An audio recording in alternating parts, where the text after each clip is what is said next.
Masters of Education in Digital Technology, a Bachelor's in Fine Art, a Graphic Design Diploma, and TOEFL Canada certification. A desire to help others acquire digital skills led her to start her own business to assist teachers in identifying the digital tools needed to achieve their goals. Connect with Sylvia via her blog, Twitter, and Facebook. And now, Sylvia, on to you. Thank you, Svetlana. Welcome, everyone. I'm going to talk to you today about authentic assessment. For me, this is was a really important part of my research, not just during my graduate studies, but also during while I was teaching, because primarily the reason I went into authentic assessment is because I found the course textbooks for most English language programs were not only boring, but they were primarily geared towards American or British culture. And a lot of the students that I was teaching, it really had no relevance to them. So their motivation level was very low. And also with the age of technology, the 21st century skills aren't really being implemented through a book-based learning program. And with students and young people in general being attached to their cell phones, I found that we really needed better practices rather than just simply test taking. Now, this isn't about throwing out traditional assessment or traditional practice. It's about creating a more blended learning and assessment program so that students are better prepared for the real world. So that will take us into my presentation. And so this session, I'm going to focus on three main areas. First of all, some essential questions for anyone that may not be familiar about authentic assessment or authentic learning. It's really, what is authentic learning and why does it matter, and what exactly does authentic learning look like? And from there, I'll touch briefly on Bloom's taxonomy and how it's, the activities there are related to assessment practices. I'm sure most people are familiar with Bloom's taxonomy, so I won't spend a great deal of time there. And finally, we're going to look at assessment as, how do you implement authentic assessment into your curriculum? How do you make it work with the books that you're required to use in your teaching practice? So let's start with the basics. So what exactly is authentic assessment? Now, authentic assessment was first, talked about or written about by Grant Wiggins. And Wiggins started writing about authentic assessment over 25 years ago. And I think now it's even more important than it was back then because, the skills that students need are very different from the skills, 25 years ago. We're no longer in an industrial age. This is a technological age. And the skills that we need are just not possible to get through standardized testing. Now, authentic assessment, the basics means that it starts with backwards planning.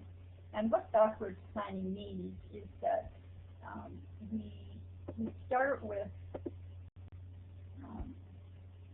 we start with the design. When we're designing learning experiences and instructional techniques, we need to achieve specific learning goals. So this is what we're starting with. We start with the objectives of a course. What do we want students to learn and what do we want them to be able to do? And then we proceed backwards. So backwards means we're creating lessons to achieve those goals. Authentic assessment is assessment for learning. It's not assessment of learning. It's not memorizing a whole bunch of stuff for one unit and then having a test at the end of it. As well, it has transparent expectations, which means, traditional tests are by nature hidden. They're secret. You don't know what's on them until you actually take the test. Whereas, authentic assessment, the expectations are transparent. Students are given rubrics that indicate exactly how they're going to be assessed and what it is that they need to learn. Additionally, it provides higher order thinking skills. Unlike traditional instruction where the teacher stands at the front of the class and the students listen to a lecture, This doesn't build higher order thinking skills. It pretty much, and traditional testing pretty much focuses on the lower order skills of remembering and understanding and applying. Authentic assessment and authentic practice is also collaborative. It's a joint effort. Students work in teams, and these are skills that you need in the real world. You have to be able to collaborate with colleagues and people in various departments, or in some cases overseas in different companies. And most importantly, it involves real-world activities. And this, of course, is important because for students to get out of school without having the practical experience that they need to integrate into a career simply is doing them a disservice. You know, I've spent dozens of years in school, and I've also been working for more than 35 years, and I can tell you that not one of my employers has ever asked me to write a test or write an essay or any of the types of assessments that are currently predominant in schools. And that's not to say that these aren't important, but they shouldn't be the only method of assessment, because it really doesn't prepare students for the real world. And lastly, authentic assessment assesses habits, not how much students can recall or memorize. Now, again, memorization and recall is a valid skill, but it's not the most important skill. And what this means, assessing habits, it means it assesses the process that students go through. It's not just an assessment at the end of a unit. It assesses how students arrive at their goal, or how they arrive at the end product. So the entire process, as well as the end product, is an important factor. And that will take us to how do we ensure authentic performance. This slide shows you the key differences between traditional testing and authentic testing. So you can see typical tests, they require one response. You know, a lot of the, especially in ESL, a lot of the testing is multiple choice, fill in the blanks. You know, it's really about memory, not so much about, how can you apply that. Whereas authentic tasks, they require an actual product. You have to produce something, whether it's a written piece, a physical product, it doesn't matter as long as it's some type of an end product. And students have to be able to justify, how did they get to that product? How did they get to that end, and why did they choose those elements in creating the product? And again, as I mentioned before, traditional testing is unknown. You cannot know what's on the test for obvious reasons, whereas authentic tasks, as much as possible, you need to know in advance what the requirements are. It requires real-world knowledge, things that you can actually apply and make use of when you get out of school. Whereas in traditional instruction and tests, a lot of it is disconnected. It's taken out of context. So things like trying to learn grammar just from a book rather than actually speaking or interacting with people just isn't as effective as, real-world practice. In authentic tasks, these are challenges that reflect real problems and that are actually people working in these fields. So students are actually working on things that matter rather than isolated items that really perhaps might not even be relevant to your students. Tests are one shot. You have one chance of doing that test. If you don't do well, perhaps you can take the test over, but it's really a priority. If you don't pass that test, you fail. Whereas with authentic tasks, they involve complex, ill-structured problems that, there may not be one specific solution. And this is how, students work together. They work with communities of practice to actually come to a conclusion. And during that process, they're going through a lot of, critical thinking and problem solving and all these sorts of things that come naturally in authentic practice that don't in traditional practice. And these are skills that are very difficult to teach. And finally, typical tests are very easy to score, especially multiple choice and fill in the blank. Whereas with authentic tasks and authentic assessment, these are recurring essential tasks. They are things that you do over and over. Formative assessment is a really important part in authentic learning because you are going through and self-assessing as well as working with your groups or facilitators or communities of practice to fix things along the way. So it's not like you can, you get one shot at it. You can go back and change things, which really helps, not just in achieving a quality product, but it really helps students to remember what it is that works and what actually didn't work. And so that is going to take us to why authentic assessment matters. So these are some of the benefits of authentic assessment. And the biggest boxes are the ones that are the most important challenges from the field. So this represents, real people doing real work, things that really matter. So we're not just giving them arbitrary tasks just to see if they can accomplish it. Because, I know from my own schooling, a lot of the stuff that had no relevance to me, like, I didn't really like math. I could multiply, divide, add, do what I need to do, but trigonometry and all of that kind of stuff, it wasn't of interest to me, and I knew I would never do that. That was not a field I was going to go into. So it's important that, that students perceive the value of what you're doing, that it's something that interests them, it's an area that they really want to do work in. And this is easy to do by just, having discussions with our students at the beginning when we first get them. Talk about what things they like, where they want to go, what careers they're interested in. And, the required textbooks, you can always adapt those to, sort of facilitate what the students really need. The second important thing why authentic assessment is really important is the essential skills that it develops. Things like critical thinking and problem solving, teamwork, working on real problems, being able to self-assess, is this good enough or do I need to go back and fix it? These are all items that just don't occur when you're studying and memorizing data for a test. So these are things that are also required in the real world. By doing authentic practice, it also identifies the strengths that students have.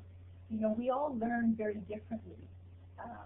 In addition to that, we have different interests and we have different abilities. By using authentic assessment and having students work in groups, we can identify the students that are really good at one thing and other students that may need help with areas. We put those students together in groups, and not only do they, are they able to work better together because the skills that they have blend together. What one student is really good at, another student may not be, but they're good at something else. So it helps students to be able to work together, to realize each other's strengths, and to rely on people, just as you would have to do, in the real world when you're going to work. And yes, have this in mind. It's something that it goes across the curriculum. It's not just in ESL or just in writing or creating a product.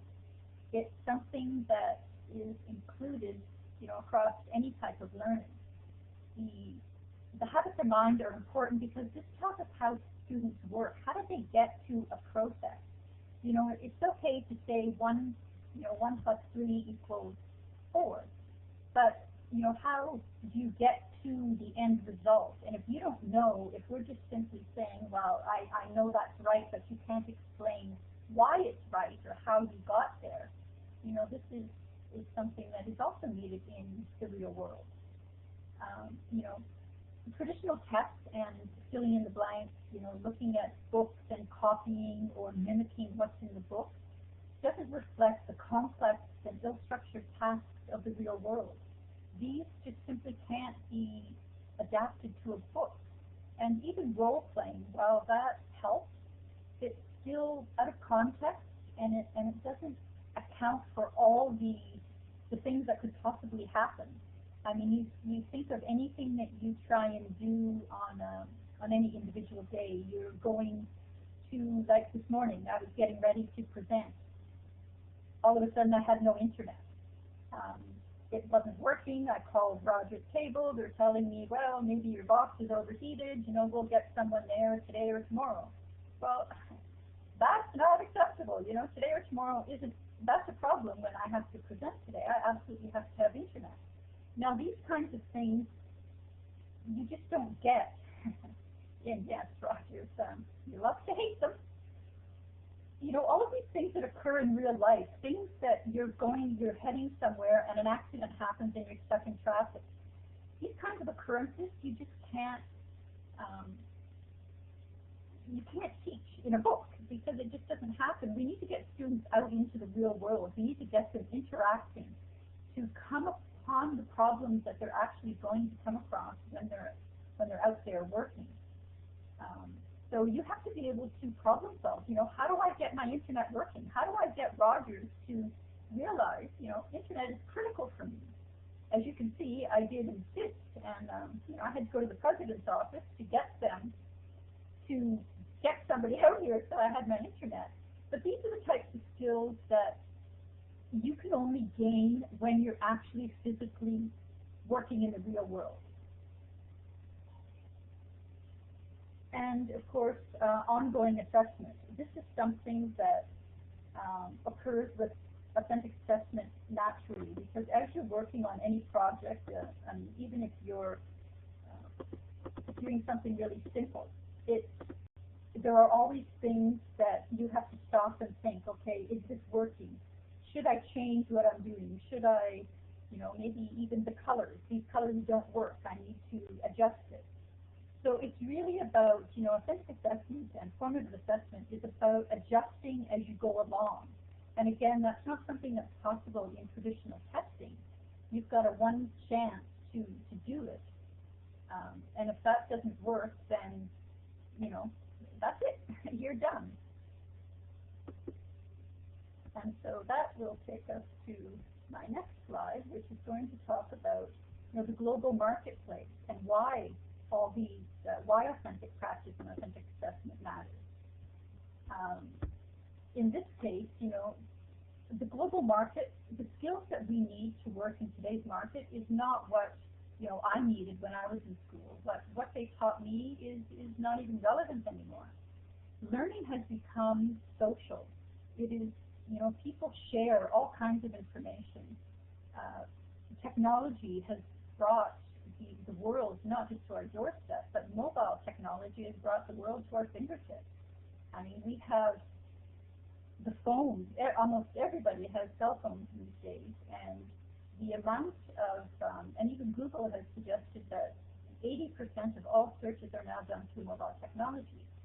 So using technology, using the skills, these 21st century skills that are really important for today's, not just students, but for people going out into the workplace. You know, companies are global. They're not just local anymore. You have to be able to understand how to work in a global economy, how to interact with people, how to work on a team. And by getting our students out of the classroom, by having them work together to create projects or, you know, discovering things, to even if you can't get out of the classroom, to do virtual tours. You know, there's so many amazing resources online, which is, you know, the reason I started my business is to sort of celebrate all the developers and all the creators out there. That there's so much stuff being created today that, you know, even if you can't do it yourself, you can access what other people are doing, remix it, collaborate, do all kinds of things. And these are skills that, you know, we require in the real world.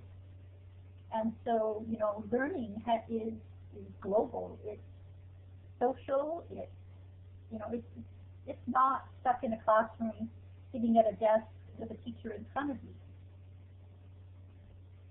And I think these are skills that students will keep with them for the rest of their lives. It's not like memorization, and then when you get out of school, you think, oh, thank God I can forget all that stuff now. This is something that you're going to remember all the time, and you're going to be able to access. And that brings us to our last question. What does authentic learning look like? Now, this is an image that I took from an artisan workshop in Cambodia. Several years back, I spent about a month in Cambodia. And I was really amazed by the craftsmanship of the stuff. And if anyone's seen Angkor Wat, you know what type of fabulous sculpture and statues they've created there. And so when you think of authentic learning, it really dates way back to the days of apprenticeship, when we had a mentor and we had a student, and you learned by doing. And, you know, if it didn't work, you kept doing it over and over again until you mastered those skills. And so that's what authentic learning really is. It's about making the learning environment replicate the real world if you can't actually get out into the real world. And these are skills that, you know, they've been around for centuries, which clearly suggests that they're needed, that they're never going away. I mean, in today's world, if we look at trade unions and, you know, the trades like plumbing and electricians and all these types of jobs, they still have apprenticeship programs. So this is something that's decades old, and it's effective. When you're working with a mentor, you can accomplish so much more than just simply memorizing a bunch of stuff for a test. And it's when you're working and physically doing something, you remember it. Just like when you write something down rather than just read it, it's physically attached in your brain because you're doing something. You're replaying it over and over again. And so that brings us to slightly out of whack. This brings us to the next slide, which is how can you implement authentic practice? How can you make this work with the current curriculum? And this is what I did. This is an assignment that I gave my students while I was teaching in the Middle East. Now, the assignment was, the unit of study was on food. And so in the course book, what they had was a simple illustration of a process, and it was how to make a milkshake. First of all, in the Middle East, milkshakes weren't a popular item, you know, so that in itself wasn't really relevant. And secondly, just simply copying or replicating what they've written in the workbook and just changing the word from milkshake to juice really doesn't provide critical thinking. It doesn't get the students actually thinking about what a process is and how do they write or talk about a process. So instead, I asked my students to choose a recipe. Now, of course, we talked about food, we talked about ingredients, we learned the vocabulary and the transitional words that they would need in order to complete this task. And what they were required to do was to go home and cook. So they had to shop for the ingredients. They had to, you know, choose what kind of recipe they were going to cook, how they were going to cook it. And even for those that didn't cook, they could make something as simple as a fruit salad. And that was something I demonstrated in class. I showed them how, using the transition words. And, you know, I told them they could get help from their siblings, their wife, husband, you know, whoever, that, you know, they didn't have to do it on their own, but they did have to document the whole process. So not only were they learning the vocabulary, the grammar was coming naturally because they were talking about, you know, we were talking about past tense because they had to present this process in class. And they were also, you know, thinking about the problems. When, if anybody cooks, you know that sometimes the recipe looks, the picture looks fabulous, but, you know, it doesn't always turn out the way that you imagined it would. So sometimes you have to, you know, fix things. You have to adapt along the way.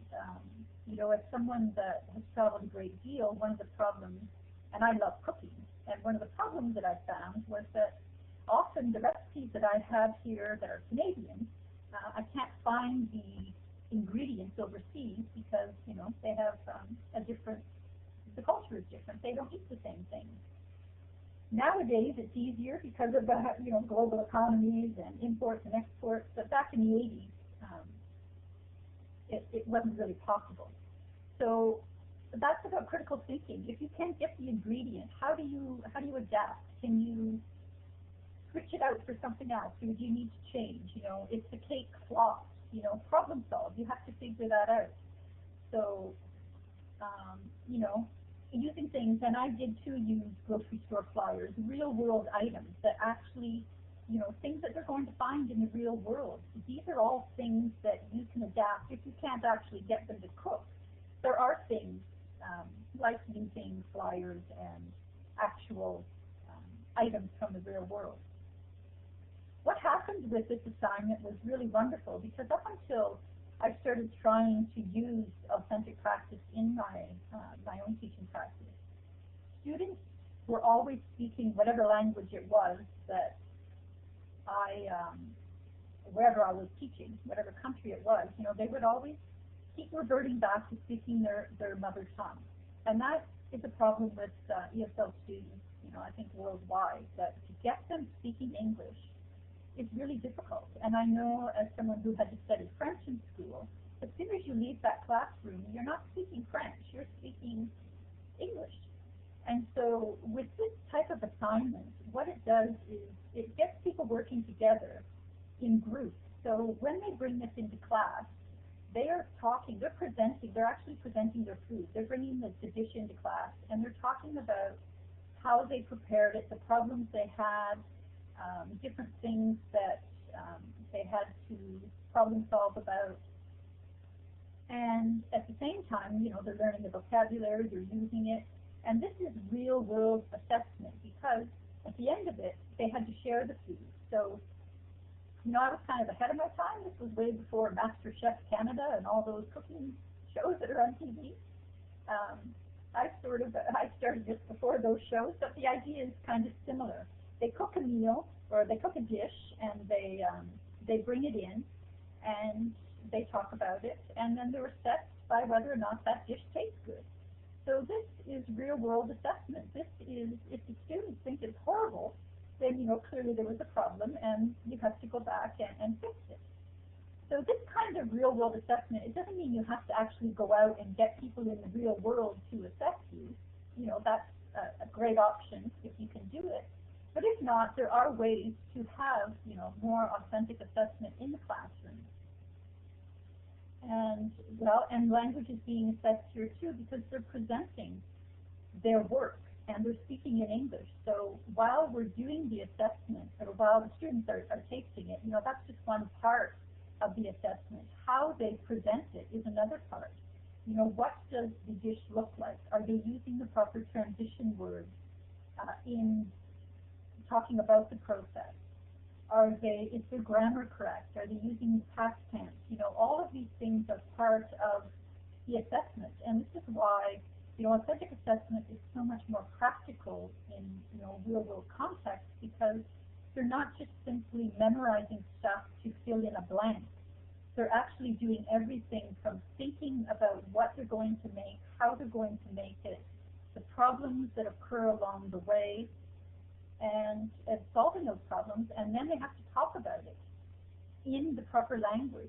And then what happened afterwards is, you know, we had this, you know, everyone was tasting the food and talking, and it was one of the few times after class that everybody continually spoke in English and not reverting back to Arabic.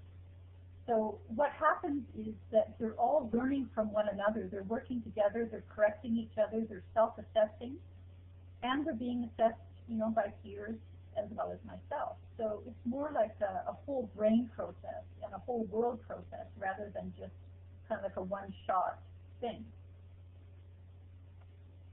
And of course, you know, the thing about authentic practice too is that it can, you know, go across the curriculum.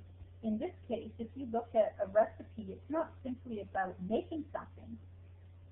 It's also about measurement, you know, so math can come into play, you know, artistic How is it presented? What does it look like?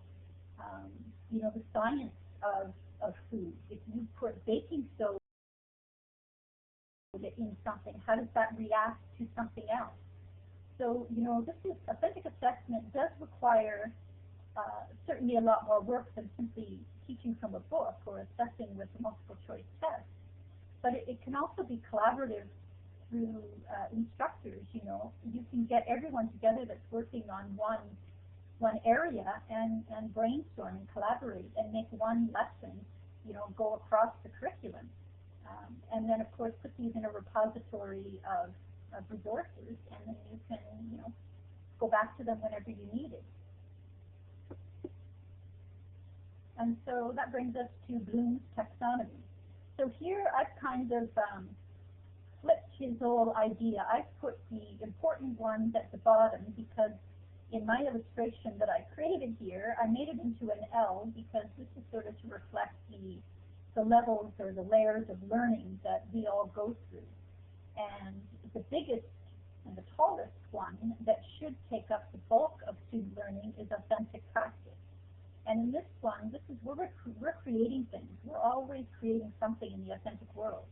I mean, even if you think of our own, you know, our own lives, everything that we do, whether it's going for a job interview or cooking a meal for our family, all of those involve authentic practice and authentic assessment. If you don't do good in the interview, you don't get the job.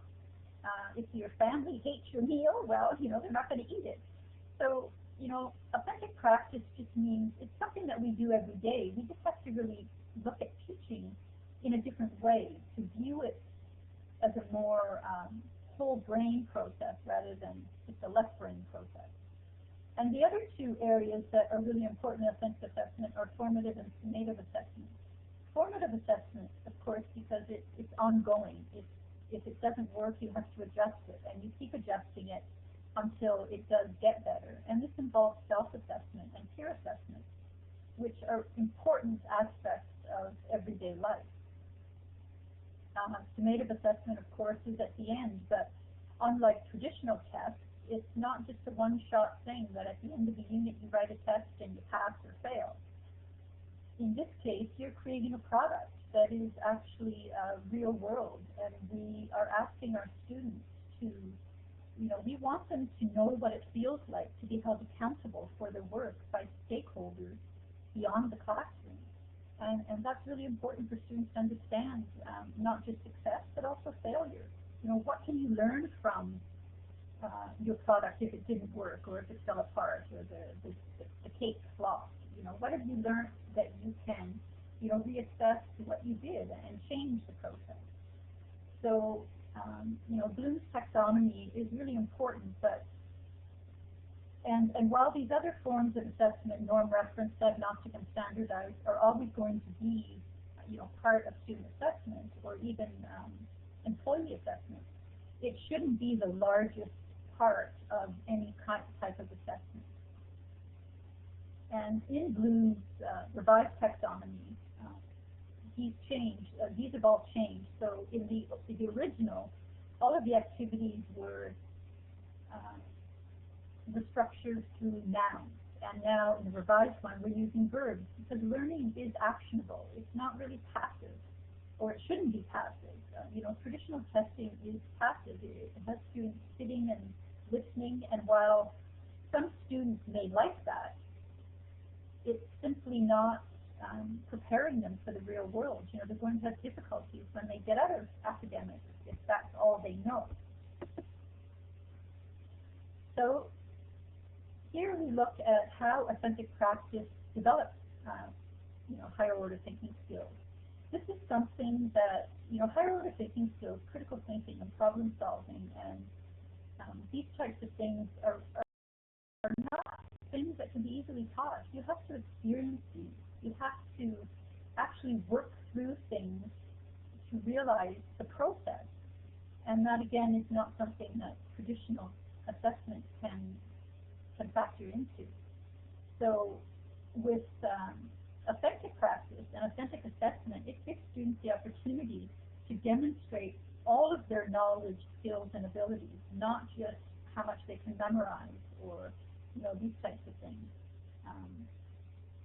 With authentic learning, it's about the theory as well as the practical.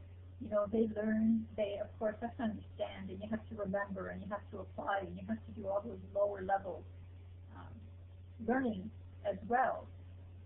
But with authentic practices, you get the entire picture, not just half.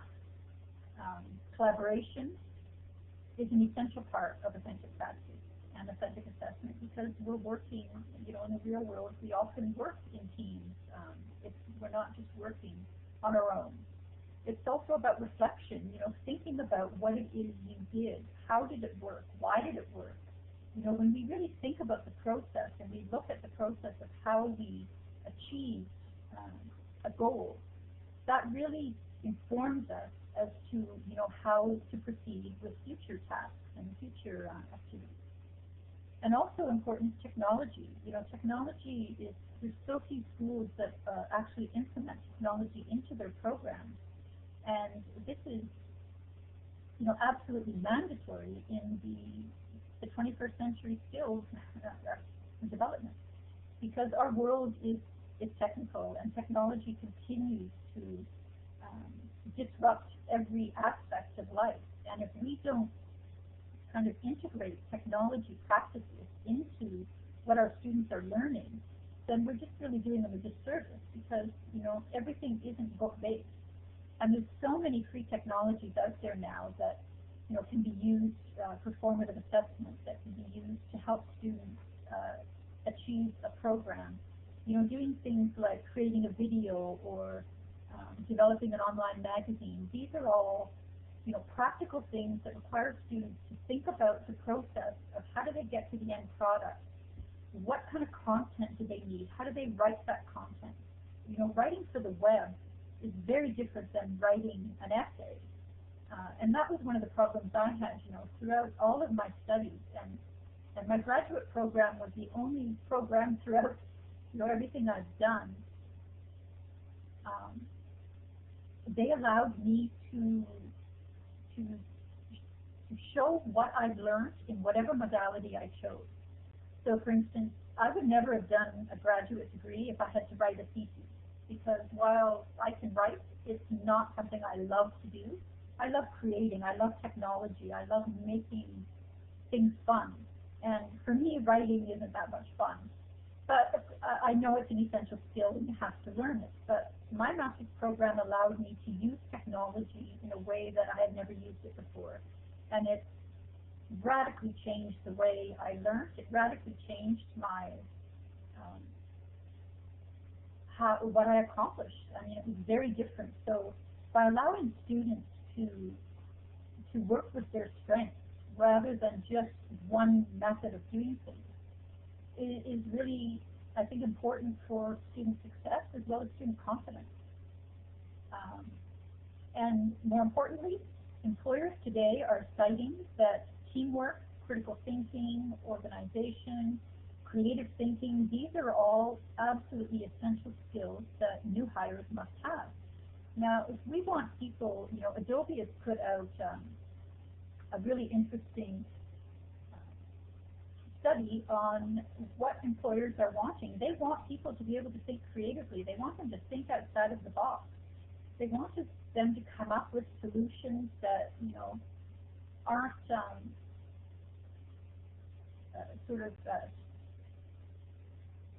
processed. And, you know, they want you to be innovative. They want you to think differently, to do, you know, maybe what somebody else isn't doing. But unfortunately, we're not really teaching students this, and not just ESL, traditional schools. You know, we're still sticking with so much traditional instruction that we're not allowing students to think creatively, to think of different ways of doing things, to perhaps find a new way. And, you know, until we do that, I think these types of skills are always going to be missing in the workplace, and employers are having a hard time. So students that are able to adapt, that are able to think creatively, to think outside of the box, you know, they're going to be far more successful in getting a job or creating something than those who simply can't. And these are just a couple of examples of how I integrate technology into my authentic practice. Because, you know, in order to compete in today's global market, if you don't have technology, you're just simply not going to get there. You know, just giving our students language skills isn't enough. We need them to use those language skills in different ways. So here, I created Digital Moments. This is an online interactive magazine. So you can have videos, you can have animations, you can have all kinds of neat things. When I presented a paper on authentic learning in France at a conference a couple of years ago, I didn't use PowerPoint because I think PowerPoint's kind of boring. Instead, I used this interactive magazine. You know, I really want to kind of push the limits to make people see that things can be done in different ways. The middle one, the interviews, when I was assessing my students to first talk to them about what it is they needed to know and how we could work together to get them the skills they needed. I sent them one of these interactive magazines with all the instructions on what they had to do before coming to class. And, you know, so these types of skills, there's lots of free things that we can use to make things rather than just giving a whole bunch of handouts to students. You know, get them interacting with technology, get them to use mind maps online, to use all kinds of these free technologies that, you know, not just are fun and engaging, but increase their learning and their digital skills. And finally, authentic practice and the curriculum. So how do you integrate this into your book-based curriculum? And as we saw on the first slide, you start with backwards planning. So you start, you know, what are the goals and the objectives that you need? And then you work around, you know, tap into what are the students' interests, what are their needs, what is relevant to them. Look to the real world. What can you find in the real world that these students need to be able to do, and how can you adapt tasks so that they gain those skills? You know, as well as looking at the standards, whether they're curriculum standards or language benchmarks. All of these are easily adaptable to authentic assessment. You know, you identify the criteria and the tasks, and then at the end you create a rubric. You tell the students exactly what it is you expect of them, and it's very easy for them to work through and get the confidence and accomplish the tasks that you know, that they need to accomplish. So it's really not that difficult to integrate it. It just takes a little bit more planning and a little bit more thought. But if you think at your own life, all the authentic things that we do every day, all the things that we learn each day, all the problems we have to solve, the issues we have to deal with, we need to bring those into the classroom to give our students more authentic learning.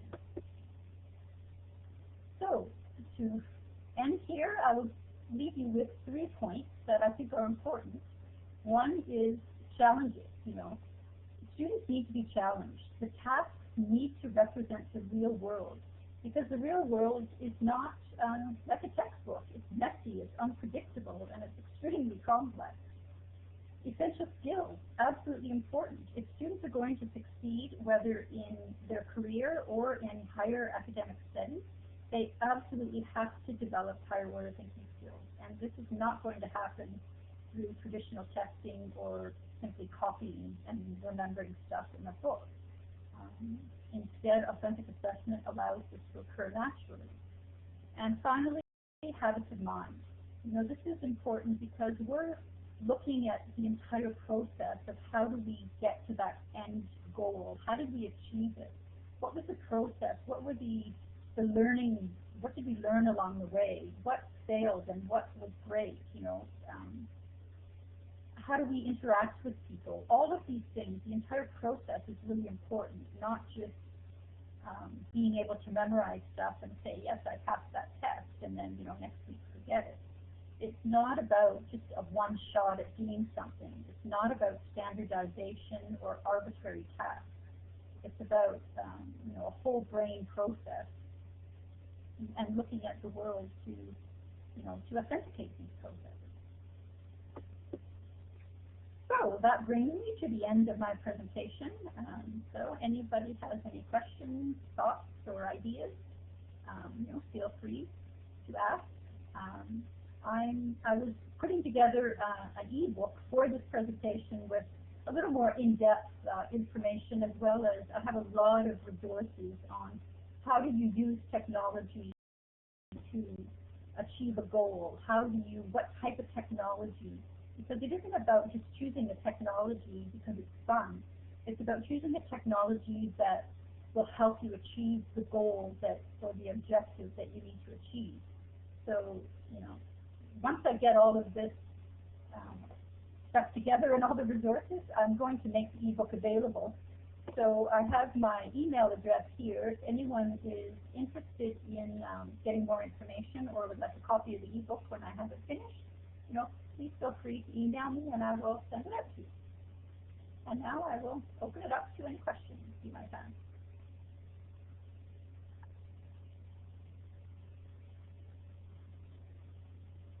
What a fantastic session, Sylvia. Thank you so much for sharing your practices with us. Oh, you're welcome. It was my pleasure. Anyone, any questions, any burning questions you need answered? Yeah, project-based learning is right along the same way as authentic learning. It's about getting your students to work together to solve problems. And now there's so many different things, like there's a project with kids in the States that follow the migration of the monarch butterflies from Mexico. A lot of collaborative projects, and there's also websites where teachers are looking for other teachers for their students to interact online. So there's really lots of opportunities to put a little bit of authenticity into book-based programs.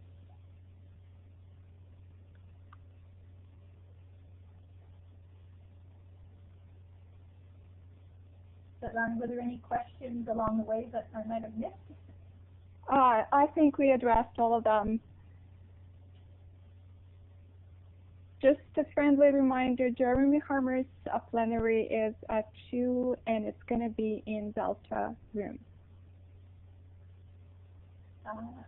Okay, the last is a comment there about the tools. Yeah, the technology that you use is so important because it's not really about just using technology for the sake of gaining some kind of skill. I use, one of my favorite ones is called Get It.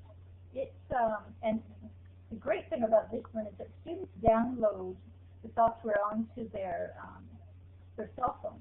So because students are so engaged with cell phones, this allows them, I actually encourage students to use their cell phones in the classroom.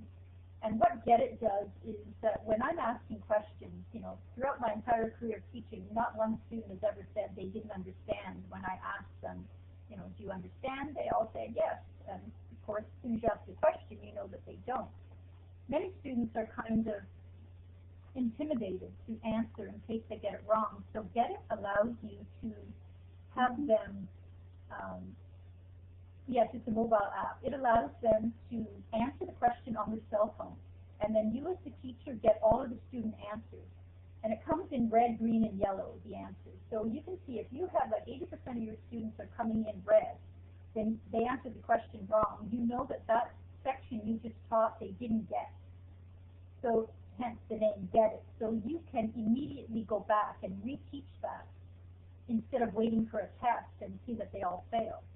So there's a lot of technologies that are mobile technologies that really enhance the assessment process. I'm doing a webinar with TESOL Ontario on August 23rd that speaks more about technology in the curriculum and how to implement technology for not just assessment, but also for projects and gaining digital skills.